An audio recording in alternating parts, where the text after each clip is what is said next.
Would you like to introduce yourself? Hi, I'm Phyllis Galde, the editor and publisher of Fate magazine. Fate magazine goes how far back? Fate is the world's oldest, longest-running paranormal magazine. It has been around since 1948. Kind of coincided with the birth of the flying saucer phenomena. And I see you're back to the small digest format. Yes, folks seem to prefer that. Fate was large size for about 10 years, and then we put it back at the request of the readers. I'll be honest, I like the digest format. It has more character. It has a personality. So I was happy to see that. That comes through much more so in the small size, I think. So how long have you been working with Fate?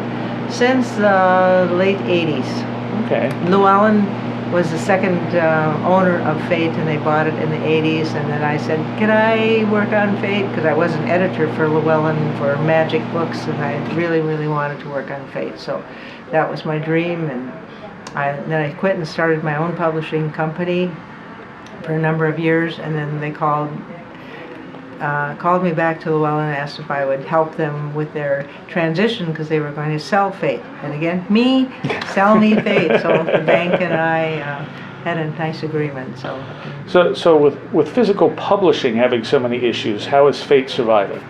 Stubbornness. I guess I'm a stubborn Norwegian. I'm too stubborn to let Fate not survive because it's really important and it fulfills the need for so many people.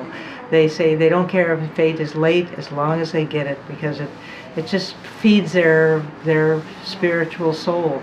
And you do digital formats, right? Yes, it's online and it's available as e-issues on our website. Are there still a lot of people that want the physical? Yes. Much of our readership, the print is older people. They don't even have a computer. They don't want a computer. They don't want anything to do with it. So as long as we have that interest, we'll continue to do a print and digital version. Nice. What do you see for the future of Fate? Good things. Our subscription base is actually growing again. We're doing more interactive things. Coast to Coast is going to be featuring one of our stories on their website every week, a new story. So nice. that'll, and we're working on an app for Fate stories. So anyway, we're branching out into the modern technological world.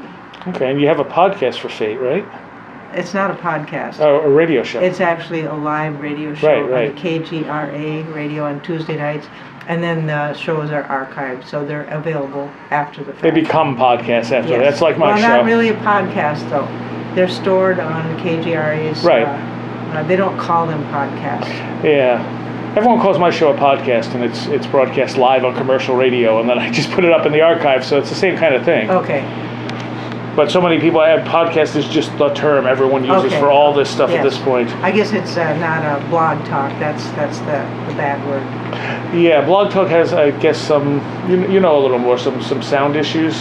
Yeah, in general, I mean there are some shows that I do love that use Blog Talk, but I don't think the fidelity is really up to snuff. Yeah. No, it